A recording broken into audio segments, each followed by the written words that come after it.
वही पाए, फिर वही पाए, ज्योति सा बिंदु।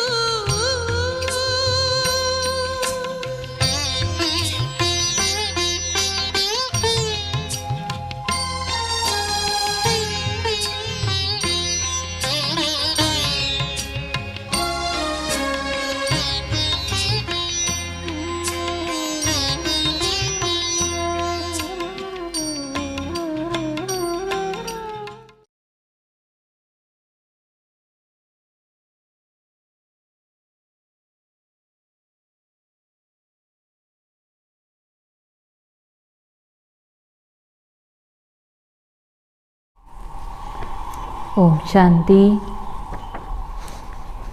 आज बाबा की 23 दिसंबर 2020 की साकार महावाक्य सुनेंगे।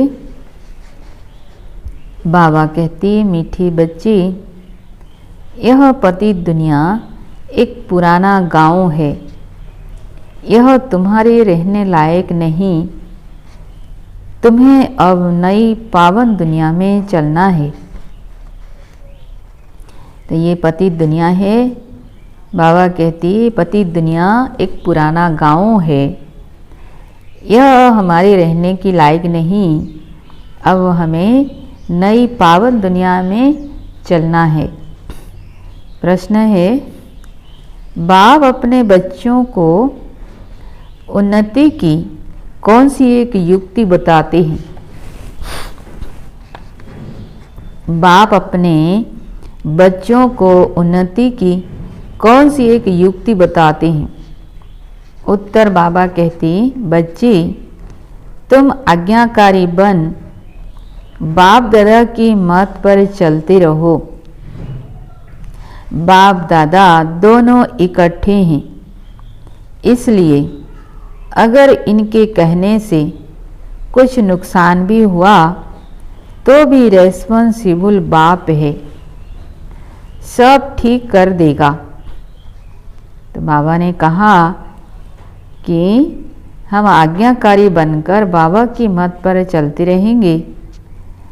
अगर कुछ नुकसान भी हुआ तो रेस्पॉन्सिबल बाप है, बाप ठीक कर देगा। तुम अपनी मत नहीं चलाओ, सिर्फ बाबा की मत समझकर चलते रहो तो बहुत उन्नति होगी। ओम शांति। पहली मुख्य बात, रूहानी बच्चों को रूहानी बाप समझाते हैं कि अपने को आत्मा निश्चय कर बैठो और बाप को याद करो तो तुम्हारे सब दुख दूर हो जाएंगे। सब दुख दूर होने के लिए क्या कहा बाबा ने? अपने को आत्मा निश्चय कर बैठो और बाप को याद करो। वो लोग आशीर्वाद करते हैं ना, यह बाप भी कहते हैं, बच्चों, तुम्हारे सब दुख दूर हो जाएंगे। सिर्फ अपने को आत्मा समझ बाप को याद करो। यह तो अति सहज है। यह है भारत का प्राचीन सहज राजयोग। प्राचीन का भी टाइम तो चाहिए ना, लॉन्ग भी कितना। बाप समझाते हैं, पूरे 5000 वर्ष पहले यह राजयोग सिखाया था। यह बाप बिगर कोई समझा नहीं सकते और बच्चों बिगर कोई समझ ना सके। लॉन्ग एगो, उसका अर्थ क्या है? पूरा 5000 वर्ष पहले शिव बाबा ने आकर के हमको राजयोग सिखाया था और अभी फिर सिखा रहे हैं। गायन भी है, आत्माएं बच्चे हैं और परमात्मा बाप अलग रहे बहुकाल। बाप भी कहते हैं, तुम सीढ़ी उतरते उतरते पतित बन पड़े हो। अब स्मृति आई, सब चिल्लाते हैं, हे पतित पावन आओ। कलयुग में पतित ही होते हैं, सतयुग में होते हैं पावन। वह है ही पावन दुनिया। यह पुरानी पतित दुनिया रहने लायक नहीं है, परंतु माया का भी प्रभाव कोई कम नहीं है। यहाँ देखो तो 100 बाय 120 मंजिल के बड़े बड़े मकान बनाते रहते हैं। इनको माया का पंप कहा जाता है। माया का पंप क्या है? जो 100 मंजिल बनाते हैं। माया का जलवा ऐसा है, जो कहो सड़क चलो तो कह देते हमारे लिए सड़क तो यहाँ ही है। इनको माया का जलवा कहा जाता है। परंतु तुम बच्चे जानते हो, यह तो पुराना गांव है। इनको कहा जाता है नरक। पुरानी दुनिया सो भी रौरव नरक, सतयुग को कहा ही जाता है स्वर्ग। यह अक्षर तो है ना। इनको 20 वर्ल्ड तो सब कहेंगे। 22 वर्ल्ड तो यह स्वर्ग था। स्वर्ग को कहा भी जाता है 22 वर्ल्ड। नरक को 20 वर्ल्ड कहा जाता है। इतनी भी सहज बातें क्यों नहीं किसी की बुद्धि में आती है? मनुष्य कितने दुखी हैं, कितने लड़ाई झगड़े आदि होते रहते हैं। दिन प्रतिदिन बॉम्ब्स आदि भी ऐसे बनाते रहते हैं जो गिरे और मनुष्य खत्म हो जाए। परंतु तुच्छ बुद्धि मनुष्य समझते नहीं कि अभी क्या होने वाला है। यह बातें कोई समझा नहीं सकते सिवाय बाप के।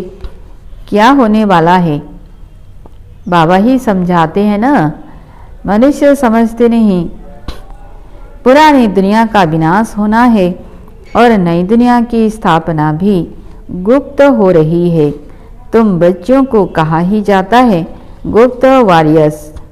कोई समझते हैं क्या कि तुम लड़ाई कर रहे हो? तुम्हारी लड़ाई है ही 5 विकारों से। हम सभी युद्ध के मैदान में हैं, 5 विकारों से लड़ाई कर रहे हैं।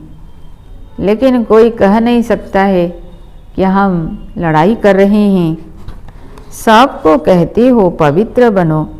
एक बाप के बच्चे हो ना, प्रजापिता ब्रह्मा के बच्चे तो सब भाई बहन हुए ना। समझाने की बड़ी युक्तियाँ चाहिए। प्रजापिता ब्रह्मा के तो ढेर बच्चे हैं, एक तो नहीं। नाम ही है प्रजापिता। लौकिक बाप को कभी प्रजापिता नहीं कहेंगे।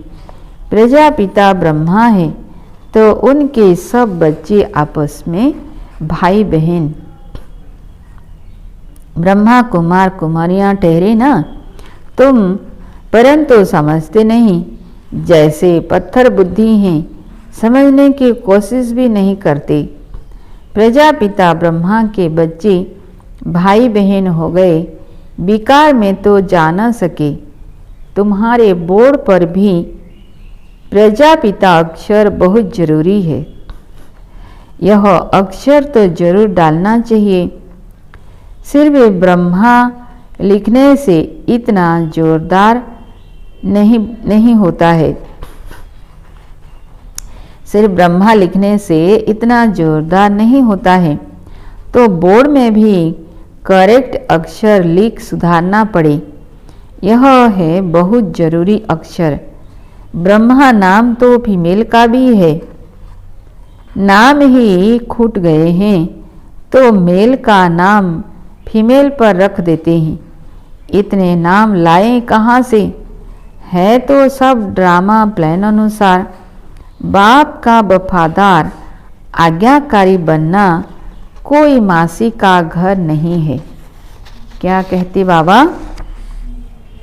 बाप का वफादार बनना, आज्ञाकारी बनना कोई मासी का घर नहीं है। बाप और दादा दोनों इकट्ठे हैं ना। समझ नहीं सकते हैं यह कौन है। तब शिव बाबा कहते हैं मेरी आज्ञा को भी समझ नहीं सकते हैं। उल्टा कहे या सुलटा तुम समझो। शिव बाबा कहते हैं तो रेस्पॉन्सिबल वह हो जाएगा। इनके कहने से कुछ नुकसान हुआ तो भी रेस्पॉन्सिबल वह होने से वह सब ठीक कर देगा। शिव बाबा का ही समझते रहो तो तुम्हारी उन्नति बहुत होगी, परंतु मुश्किल समझते हैं, कोई फिर अपनी मत पर चलते रहते हैं। बाप कितना दूर से आते हैं, तुम बच्चों को डायरेक्शन देते, समझाते, और कोई पास तो यह स्पिरिचुअल नॉलेज है नहीं। सारा दिन यह चिंतन चलना चाहिए, क्या लिखें जो मनुष्य समझें। ऐसे ऐसे सीधे अक्षर लिखने चाहिए जो मनुष्यों की दृष्टि पड़े। तुम ऐसा समझाओ जो कोई प्रश्न पूछने की दरकार ही ना पड़े। बोलो, बाप कहते हैं अपने को आत्मा समझ मुझे याद करो तो सब दुख दूर हो जाएंगे। जो अच्छी रीति याद में रहेंगे वही ऊंच पद पाएंगे। यह तो सेकंड की बात है। मनुष्य क्या क्या पूछते रहते हैं, तुम कुछ भी नहीं बताओ। बोलो, जास्ती पूछो मत, पहले एक बात निश्चय करो। प्रश्नों के जास्ती जंगल में पड़ जाएंगे तो फिर निकलने का रास्ता मिलेगा नहीं। जैसे फागी में मनुष्य मूंझ जाते हैं तो फिर निकल नहीं सकते हैं, यह भी ऐसे है। मनुष्य कहाँ से कहाँ माया तरफ निकल जाते हैं। इसलिए पहले सबको एक ही बात बताओ, तुम तो आत्मा हो, अविनाशी। बाप भी अविनाशी हैं, पतित पावन है, तुम हो पतित। अब या तो घर जाना है या नई दुनिया में। पुरानी दुनिया में पिछाड़ी तक आते रहते हैं। जो पूरा पढ़ेंगे नहीं वह तो जरूर पीछे आएंगे। किताब कितना हिसाब है, और फिर पढ़ाई से भी समझा जाता है पहले कौन जाएगा। स्कूल में भी निशानी दिखाते हैं ना, दौड़ी पहन, हाथ लगा कर आओ, फिर पहले नंबर वाले को इनाम मिलता है। यह है बेहद की बात, बेहद का इनाम मिलता है। बाप कहते हैं याद की यात्रा पर रहो, दैवी गुण धारण करने हैं, सर्वगुण संपन्न यहाँ बनना है। इसलिए बाबा कहते हैं चार्ट रखो, याद की यात्रा का भी चार्ट रखो तो पता पड़ेगा कि हम फायदे में हैं या घाटे में, है ना। चार्ट रखेंगे तो पता पड़ेगा कि हम फायदे में हैं या घाटे में, परंतु बच्चे रखते नहीं हैं। बाबा कहते हैं लेकिन बच्चे करते नहीं, बहुत थोड़े करते हैं। इसलिए माला भी कितनी थोड़ों की ही है। 8 बड़ी स्कॉलरशिप लेंगे, फिर 108 प्लस में रहते हैं ना, प्लस में कौन जाएंगे? बादशाह और रानी, बहुत जरा सा फर्क रहता है। तो बाप कहते हैं पहले अपने को आत्मा समझो और बाप को याद करो। यही है याद की यात्रा, बस यही बाप का मैसेज देना है। बाबा की मैसेज क्या देना है कि अपने को आत्मा समझो और बाप को याद करो। तेक तेक करने की दरकार नहीं, मन मना भवो। देह के सब संबंध छोड़, पुरानी दुनिया में सबका बुद्धि से त्याग करना है, क्योंकि अब वापिस जाना है, अशरीरी बनना है। यहाँ बाबा याद दिलाते हैं, फिर सारे दिन में बिल्कुल याद भी नहीं करते, श्रीमत पर नहीं चलते हैं। बाबा तो देखते हैं ना सबका चार्ट, बुद्धि में बैठता नहीं। बाप कहते हैं नई दुनिया में जाना है तो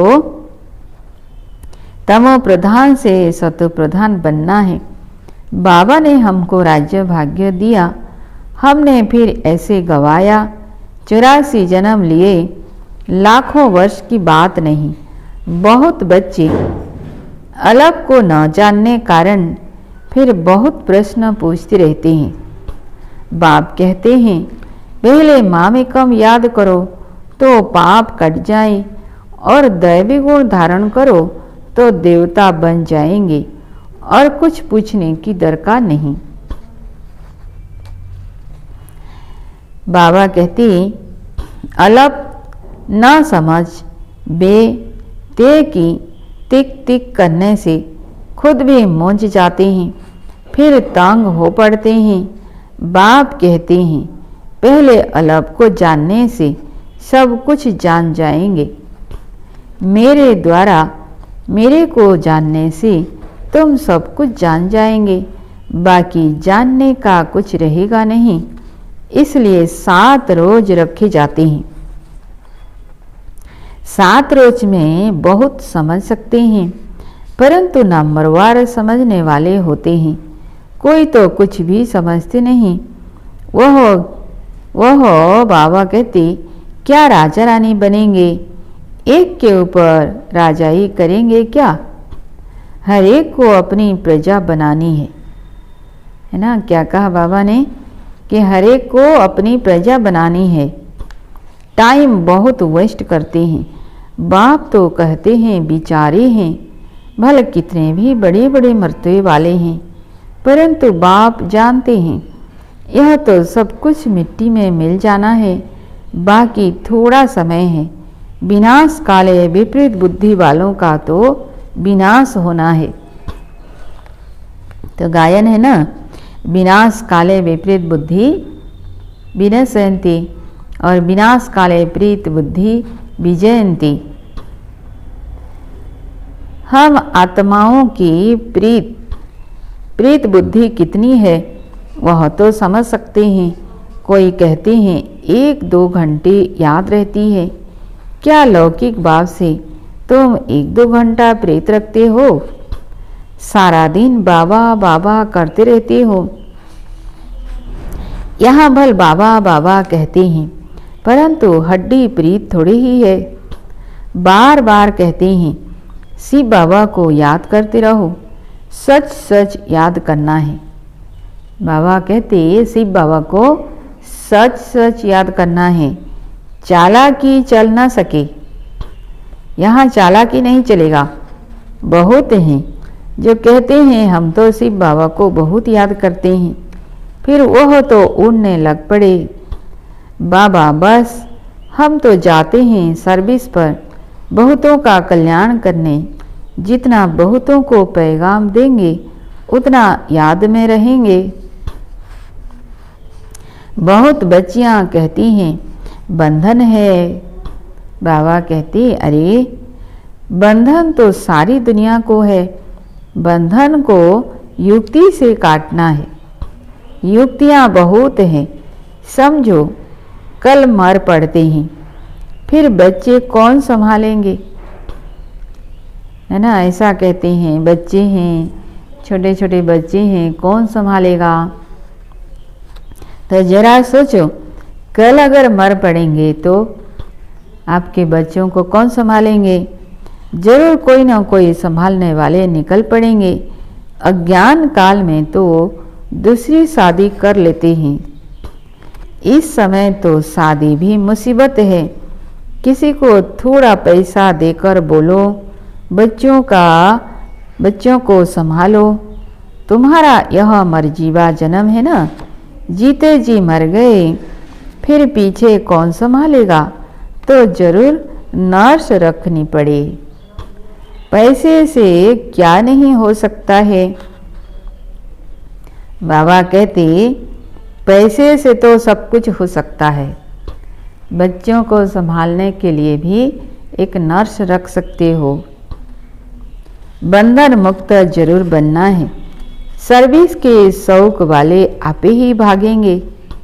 दुनिया से मर गए ना, यहाँ तो बाप कहते हैं मित्र संबंधियों आदि का भी उद्धार करो।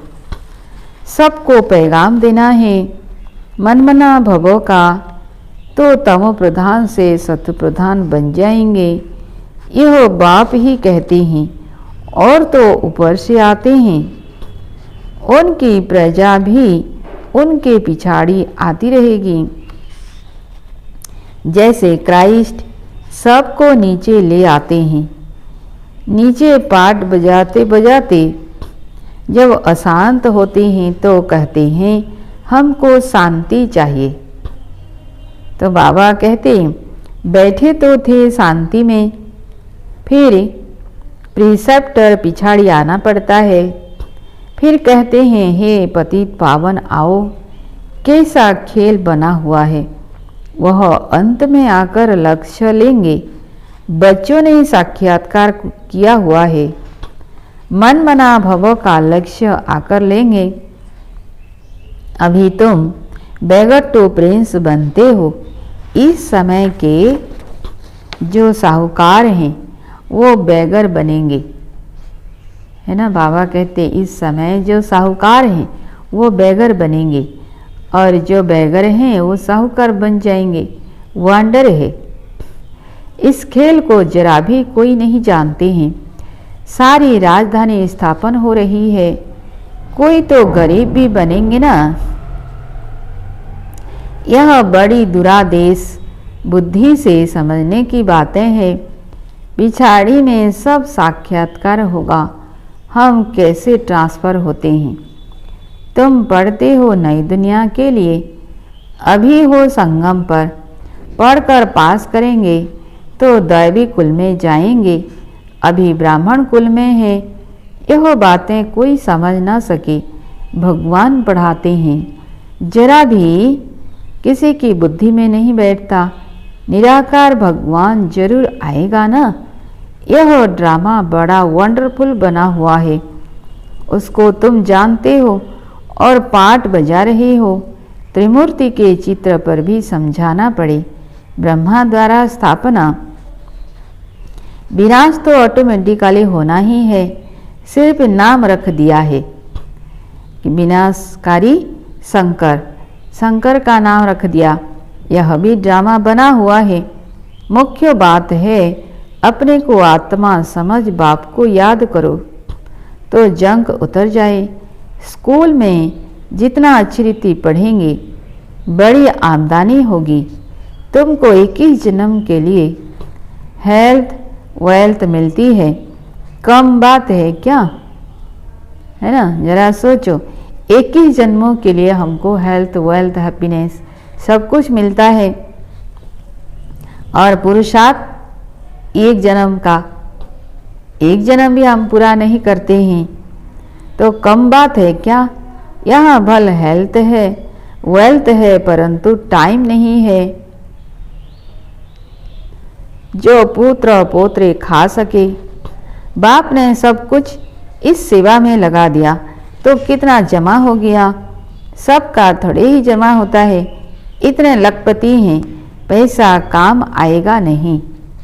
दुनिया में बहुत सारे लखपति करोड़पति हैं, किसी का भी पैसा काम में आएगा नहीं। बाप लेंगे ही नहीं, जो फिर देना पड़े, है ना। लास्ट समय में अगर पैसा कोई देगा भी तो बाबा तो लेगा नहीं, और लेंगे तो भी देना ही पड़ेगा। इसलिए बाबा कहती समय से पहले सब कुछ सफल करो। अच्छा, मीठे मीठे सिकिलधे बच्चों प्रति माता पिता बाप दादा का याद प्यार और गुड मॉर्निंग। रूहानी बाप की रूहानी बच्चों को नमस्ते। हम रूहानी बच्चों की रूहानी बाप दादा को नमस्ते नमस्ते। ओम शांति। धारणा के लिए मुख्य सार। पहला पॉइंट, बंधन काटने की युक्ति रचनी है। जिगरी बाप से प्रीत रखनी है। बाप का सबको पैगाम दे, सबका कल्याण करना है। दूसरा पॉइंट, दुरादेशी बुद्धि से इस बेहद के खेल को समझना है। बेगट्टो प्रिंस बनने की पढ़ाई पर पूरा ध्यान देना है। याद का सच्चा सच्चा चार्ट रखना है। वरदान है, सत्यता के आधार पर एक बाप को प्रत्यक्ष करने वाले निर्भय अथॉरिटी स्वरूप भव। सत्यता के आधार पर एक बाप को प्रत्यक्ष करने वाले निर्भय अथॉरिटी स्वरूप भव। विस्तार में, सत्यता की प्रत्यक्षता का आधार है। सत्यता ही प्रत्यक्षता का आधार है। बाप को प्रत्यक्ष करने के लिए निर्भय और अथॉरिटी स्वरूप बनकर बोलो, संकोच से नहीं। जब अनेक मत वाले सिर्फ एक बात को मान लेंगे कि हम सबका बाप एक है और वही अब कार्य कर रहे हैं, हम सब एक की संतान एक हैं और यह एक ही यथार्थ है, तो विजय का झंडा लहरा जाएगा। इसी संकल्प से मुक्तिधाम जाएंगे और फिर जब अपना अपना पाठ बजाने आएंगे तो पहले यही संस्कार इमर्ज होंगे कि गॉड इज वन। द्वापर युग में जो आत्माएं आएंगे, पहले जब भक्ति का संस्कार इमर्ज होगा तो गॉड इज वन, ऐसा ही सभी मानेंगे। यही गोल्डन एज की स्मृति है। स्लोगन, सहन करना ही स्वयं के शक्ति रूप को प्रत्यक्ष करना है। सहन करना ही स्वयं के शक्ति रूप को प्रत्यक्ष करना है। अच्छा, ओम शांति।